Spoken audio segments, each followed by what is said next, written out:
Hello, I'm Anna. I'm going to tell you a little bit about Nava, which stands for Neurally Adjusted Ventilator Asynchrony. And luckily today we actually have a baby on Nava, so I'll be able to show you Nava working in real time, which is great. But first we're going to go over a few slides and a little bit of the equipment. Okay, so Nava is basically another form of ventilation. It is its own mode, and it promotes spontaneous ventilation. So all in all, a baby can breathe however much they want. We just give them a type of support every time they do take a breath. But I'll go into that a little bit. But first I wanted to talk about the catheter. There is something called an EDI catheter. And as you see on the module, it looks like there is a catheter going down the baby, down the esophagus into the stomach. And then this is the picture a little bit blown up. Those little black lines represent electrodes that detect the location of where the catheter is, and it detects diaphragmatic activity. And based on the diaphragmatic activity is how much support the baby needs. So what happens is that we get the catheter down and we get something called an EDI peak and an EDI min. And based on those numbers tells us how much support we need to give the baby. So the tube, the EDI catheter, can actually go in nasally or orally. A lot of the time it's easier to put it nasally because it stabilizes more, because the baby can't move it around with its tongue. And when it's orally, it's usually when the babies are on a form of non-invasive ventilation and it doesn't really fit in the nose with what we have for support and the interfaces we have. Just like it says on the slide, it is supposed to be changed every 5 days, sometimes a little less, because the catheter can lose its signal a little bit, and that's actually something that the ventilator will tell us. So we actually measure first in 2 different ways on how to know how deep the catheter goes. Actually in 3 different ways. The first way is we can get something called your NEX, which is nose, ears, xiphoid process, and we measure that in centimeters. And one way we can do that when putting in the catheter is that I usually ask the nurse what the location of her NEX, because they get an NEX, or when it's oral EX, when they're putting in their own feeding tubes. So we actually have to work with the nurses a lot to be able to both manage the baby, since the babies eat through the catheter and they ventilate through the catheter. So the first way we can get a good measurement on how deep it should go is the nurse gives me her NEX, and I usually add 1 centimeter, and then I look at the ventilator, and the ventilator will show me a certain waveform, but I will show you that on the next slide. Another way is there's actually a calculation. So we get the height of the baby, the weight, and we have to have a catheter size. Now we have 6 French catheters, 8 French catheters, and the difference between 4950 and 100 cm is pretty much how deep the catheter goes and the numbers on the catheter. So Nava can actually be used invasively and non-invasively, and we will get into that just a little bit more. But when it's used non-invasively, it's always better to use an 8 French catheter, because when you're blowing a lot of air or a lot of support, you get a lot of that air into the belly. So 8 French catheters releases a lot of air that accidentally goes into the belly quite a bit. But we do base it on the baby's weight. So in the calculations, you get your NEX, you multiply it 0.8, and it depends on which catheter size you have. So for instance, let's say you have an 8 French 100, you get their NEX and you have it by 0.8 and then by +8, and then you'll get the number. But when you do math correctly, you're supposed to add and then multiply to get an accurate number. That's where a lot of people forget their basic math skills. So just remember your basic algebra. Okay, so this is the next slide I wanted to show you, is the third way as how we know the confirmation of the catheter placement. So you see those waveforms. So the catheter actually goes into the esophagus and goes down the stomach, but it's so close to the heart that it measures actual electrocardiogram signals. You see there's usually a P wave, the QRS, and you see how there's 4 waveforms at the top. So with those waveforms, if they're going in descending order, that means it's in a good position. And you see those purple/pink markings on those QRS complexes. That means it's good position when it's in the middle too. The last waveform is actually the movement of the diaphragm. So once I put the catheter in, I have to make sure that there is diaphragmatic movement. And what is wonderful about Nava is that it actually can tell us the difference between a baby that is going apneic, or if it's because we're premature, or if it's central apnea and there's baseline issues of that. Now, if we have central apnea, Nava's not going to work, and the beauty of it is that we'll know right away. So when a baby does have the catheter in, we really want to make sure that we see these waveforms. We want to see these going in descending order from larger. When I say larger, I mean those QRX complexes. And then you should almost be able to not see anything at the bottom. Sometimes if a catheter is too deep, a lot of these will look big. So you'll be able to see waveforms here. And if a catheter is too shallow, a lot of these will stay really skinny and you won't be able to see the QRX complexes. So for settings in general, I'm going to show you this part right here because I can get a little confusing because we don't have nearly as much settings as you really may think. Obviously you have your FiO2, you have your set amount of PEEP, and your Nava level. Those are like the main priority of settings that you're going to have, that you're going to chart. That's really important. But you also have obviously other few things. So you have your FiO2, your PEEP, your Nava level. Your EDI trigger is always going to be 0.5.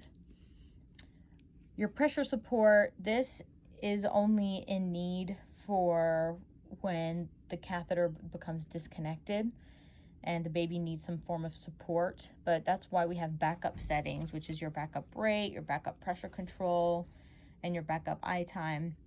Now, if the catheter does come out, the ventilator will actually tell us immediately, so the baby really shouldn't be having to heavily rely on something like that. Something that's super important is your apnea time. Boop, right there. So your apnea time is so incredibly important, especially when you have a brand new baby on Nava, because this is what will determine the amount of backup support they give. I'm going to go into that just a little bit more a little later, but just know that your apnea time, it's always extremely important, but these apnea time is, these are strategies on how to ventilate your baby and how to get your baby eventually extubated, and it's really important. Something I really, really want to talk about is your trigger, your sensitivity. So, as you've learned, we have a flow trigger and a pressure trigger. It's a little bit different on the servo end, the way the trigger is. So 0.4 is basically like being on a trigger of, I would say, around like 2, 3, and a flow. So when you're on Nava, you don't want to trigger through the tube. Am I correct? Because you're triggering through your diaphragm with your waveforms, with your catheter. And like I said, based on the numbers the catheter gives us is how much support we give them. So we're fully triggering through the catheter, and the ventilator will give breaths depending on those numbers. So this trigger is only a tube flow or pressure trigger. So this number should be going to the negative. So we should actually be in pressure trigger, and the baby should not be able to trigger at all through the tube. This is because, again, like I said, we should be triggering through our diaphragm when we're on Nava. So that number, it should actually be in the negative in pressure trigger, and we shouldn't be pressure triggering through our tube, because what that will do is it will cause us to stack our breaths and be very asynchronous. We won't be able to sync, and that is the whole point of Nava, is to be able to be synchronous and to be able to breathe spontaneously. Okay, moving on. Okay, so I know I've talked about how the Nava catheter gives us these numbers called the EDI peak and the EDI min. So as you see, the EDI peak has a range, and these are numbers that the catheter gives us once the baby has a catheter in, and these are the resultant numbers. Sorry, I kind of repeated myself, but those numbers will range anywhere between 5 and 15.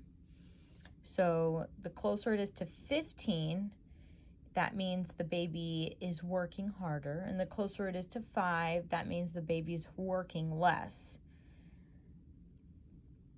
So what I mean is that when the baby has an EDI peak of going 15, 16, 17, that means the baby's working harder, so we need to support them more.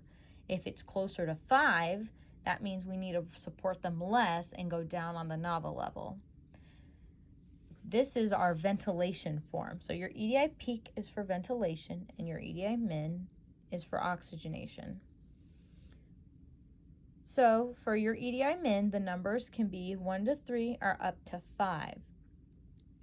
This is your determination of your PEEP. If your EDI min is getting closer to 5, 6, getting higher, that means we need to increase our PEEP. And if the numbers are starting to be less than 1, that means it's okay for us to wean our PEEP. Now, Nava is not something that we can just be given settings for. It doesn't make sense for, let's say, a physician to tell us, hey, I want this Nava level and this PEEP.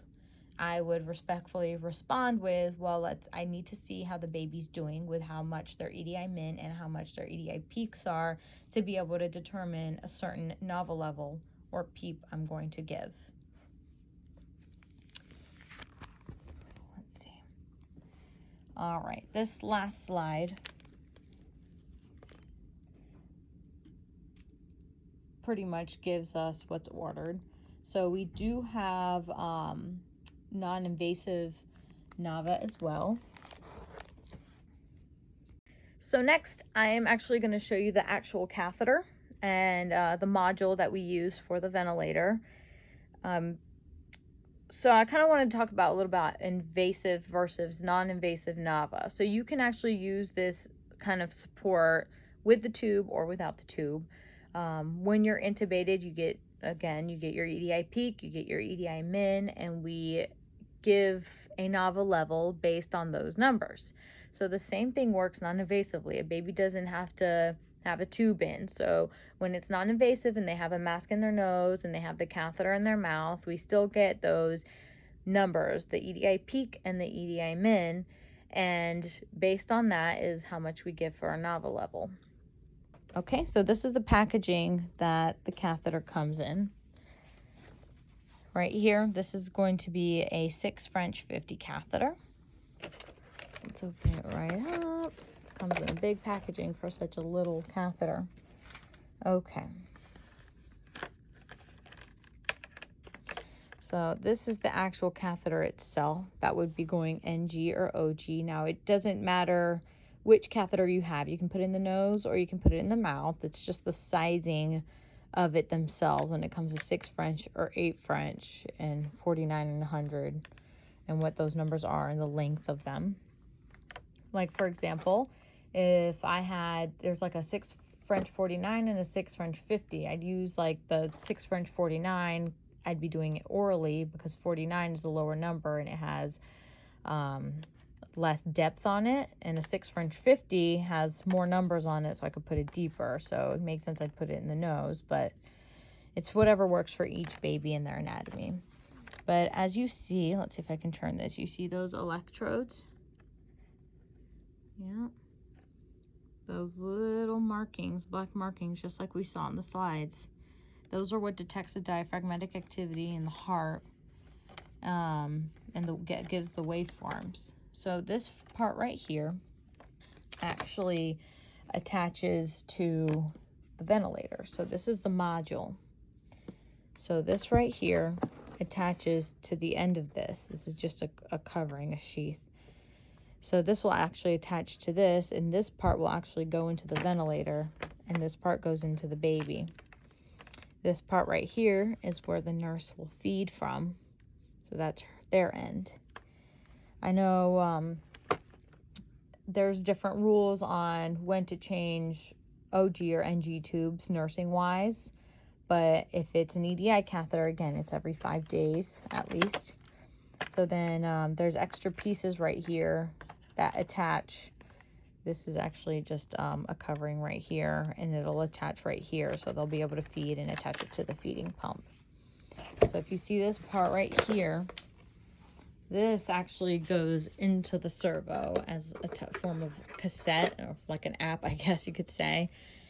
And then it goes right in with everything else in the baby. So you'd have the circuit, and then you'd have this going into the bed, and this attaching to the catheter going into the baby's nose or mouth.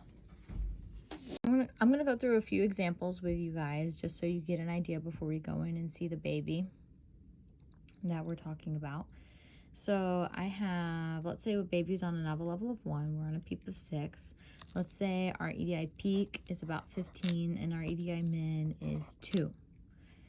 So that's set on the ventilator, and these are the numbers that are resulting. And let's say the baby is consistently doing like 15, going to 16 on the next breath, 15, 17 on the next breath. So that tells me we're on a high end of our range of 5 to 15. Remember, our EDI peak's 5 to 15. EDI min should range between 1 to 3 or can be up to 5. So this tells me that I need to increase my Nava level. So I would actually increase my Nava level to 1.1 and then see how the baby's doing. So let's say the EDI peak after I change it from 1 to 1.1 theoretically would go down to 13, or however the baby's doing. It might not change, and I might need to do 1.2 before those numbers start going down. Okay? Or vice versa. Let's say my EDI peak is about 6. Let's say my EDI min is about 2 again. That tells me that I need to wean my Nava level. So then let's say my Nava level is at 1 and I'm getting an EDI peak of 6. That means I would go to 0.9, 0.8, and do it until I'm keeping it in the range. We can accidentally really overventilate these babies if we leave these EDI peaks very low. You shouldn't be afraid to change your Nava level. So it's real time. So the fact that I see my EDI peaks, I keep them between 5 and 15, and I base my Nava level on that, it just shows that breath to breath all the time that this baby's breathing however much they want. So that 5 to 15 is what we keep babies in general with, and because it will promote them to be able to breathe as great as they can, basically. So I guess whoever the creators of Nava were saying, if the baby's breathing in the high teens of their EDI peaks, that means they're struggling more. You know what I mean? That means they're using more support. So that's what's so amazing about Nava, is that breath to breath all the time we give them exactly what they want. Nava isn't something that we do a vent check every 4 hours with and do a random gas. That's not how it should be. An RT having a baby on Nava should actually be in the room literally every hour to see how we're doing. And we analyze the trends, which we'll show you on the baby that I'm showing you. We do get gases on these babies, but if an RT is doing their job and looking at their Nava level, looking at their peaks and min, keeping it between 5 and 15, the gas should always be great. So if, let's say, a baby is chronic and the CO2 is a little higher than normal, which is expected, and a doctor or somebody will come to you and say, hey, do you think we can go up on our Nava level? You're like, well, no, because that's where this child wants to be at. We're giving them what they want, and that's where their baseline of where they want to be at. So you never, ever, ever, ever, ever base a Nava level on a gas. You shouldn't have to. If the kid is going apneic, it's the RT's responsibility to have proper backup settings to support the baby. So if we're going apneic, we need to have a higher rate and pressure control backup settings to be able to support the baby when the baby does go apneic. Because if you don't support them good enough, the baby is not going to be doing well, and then that's when we get a bad gas and you're not doing your job on Nava in general. So we need to be able to back them up when they're going apneic and be able to see their trends when they're going apneic. And that's what I'm going to show you next. Okay, so here we actually have on the servo N, baby on Nava. We have our EDI module in, which is this one here that says EDI.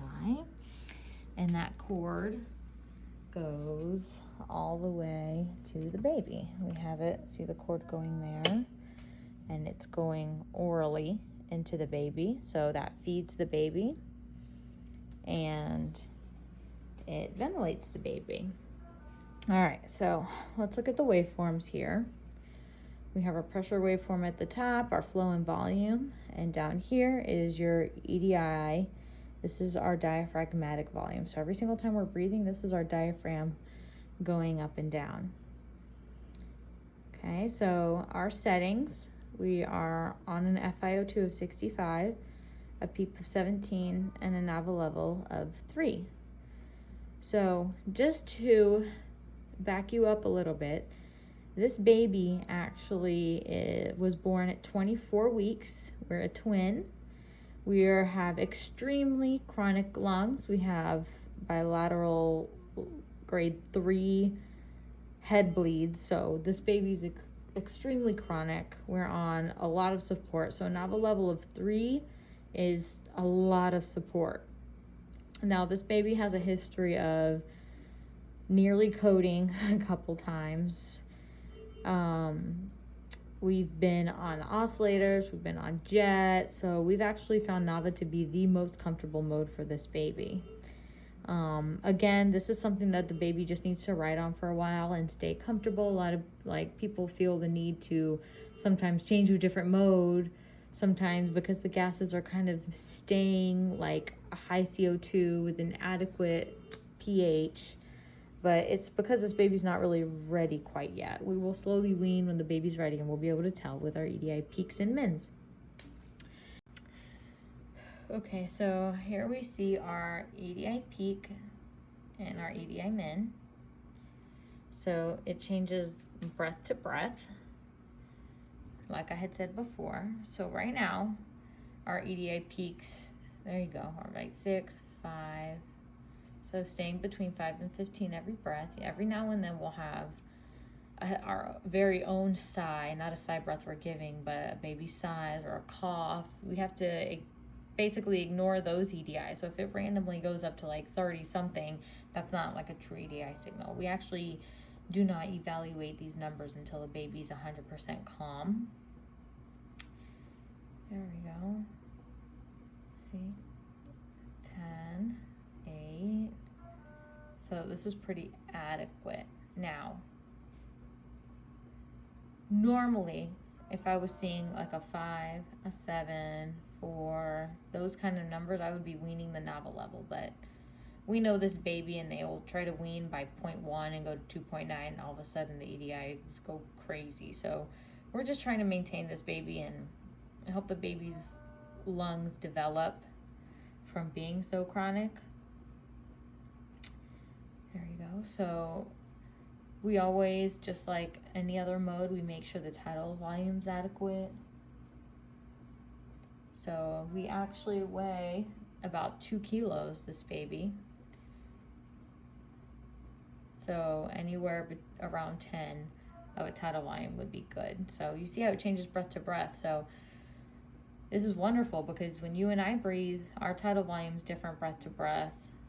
Our drive to breathe is different breath to breath. We're not slammed with a certain tidal volume or a certain pressure. This is why spontaneously breathing is so good for babies. It'll let them heal faster. And if when babies are put on Nava sooner rather than later, it prevents their lungs from developing any barotrauma and volume trauma. So something else that I wanted to show you is their trends. Okay, so this is the last 3 hours, so we'll go to the last about 6. Okay, so whoa, that looks like it's all over the place, but not so much. So around this time, the nurse actually did hands-on, so we try not to count that. So when I bring this little bar from like here to here, this is after the nurse finished with her hands-on. So the baby's actually been resting around this time. And I've known it because I've also been around here. And sometimes I'll look at a vent and they'll ask the nurse, oh, did you do hands-on around this time? And they'll be like, actually, yeah. So it's confirming. So it looks like this was a big hands-on moment as well. This all in between, I don't know if the baby was uncomfortable or what went on, but those look like pretty high EDI peaks in general. But we've been doing good the last couple hours. So when I hit the arrow button, I want you to look at this EDI peak. And as I hit the arrow, see how it's staying in the low teens and being really low, like 5, 6, 7. So for maybe the last 30, 45 minutes, we've been doing fantastic.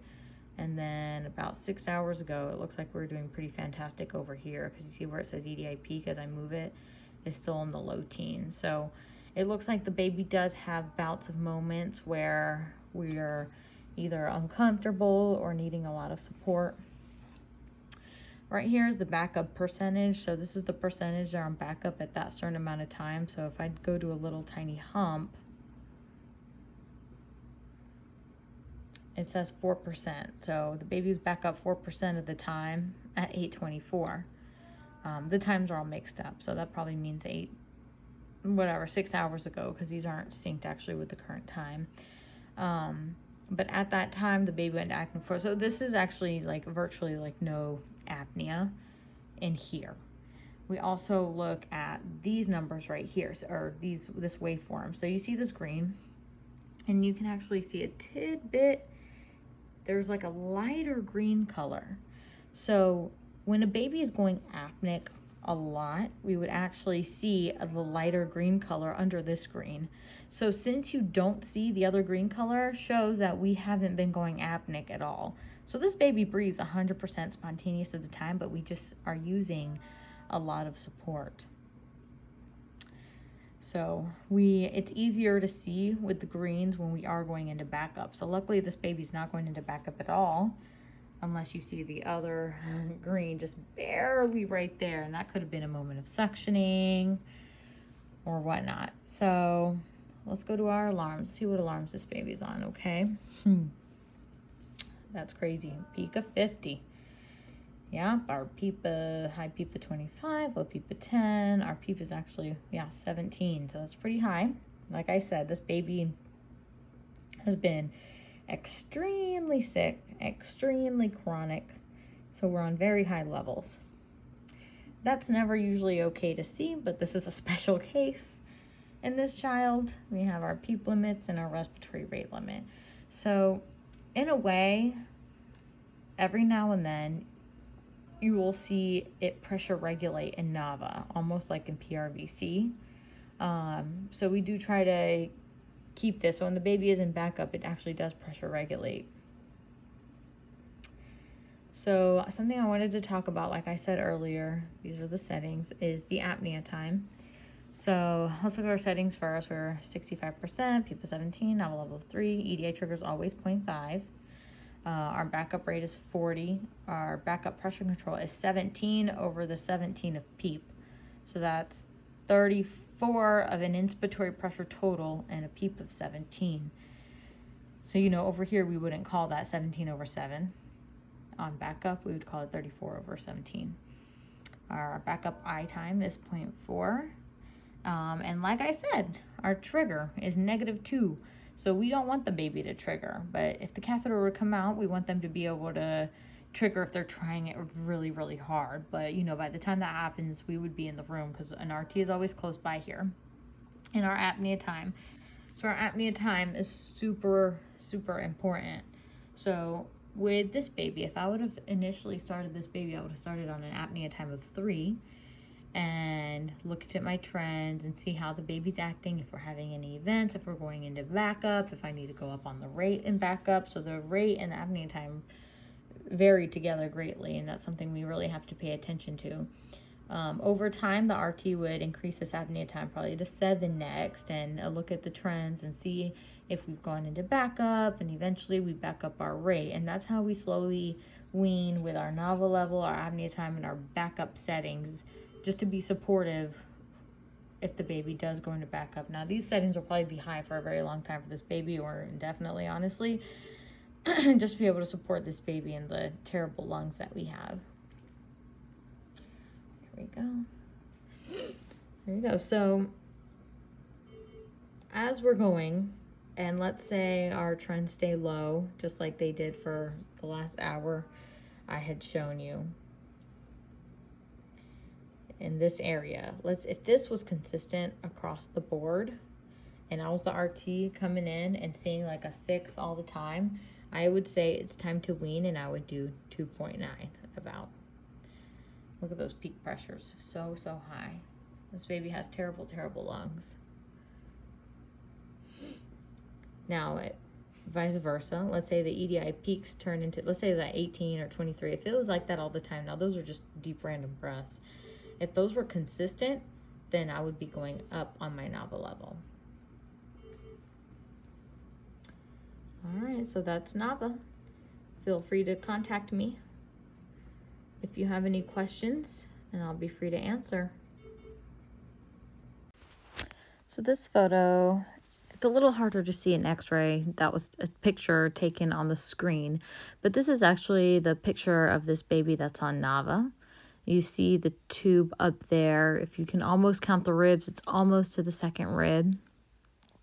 This is what you would call pulmonary interstitial emphysema. You see on the right-hand side where it says BPD. This is obviously very chronic. It's very hard to see the costophrenic and cardiophrenic angles. There's little blebbies in there. That's what is formed the PIE, a bunch of little holes of alveoli that have basically kind of burst in a way. 1, 2, 3. It's about like 10, 11 ribs expanded. Our PEEP is 17, but we actually need it.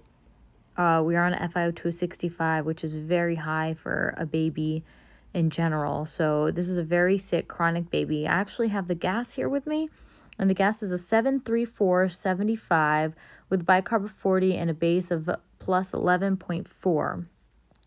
So that is a compensated respiratory acidosis, but this is a regular chronic gas. We have consistently gotten CO2s in the 70s, but for this baby and on Nava, it's actually adequate and appropriate for this disease process.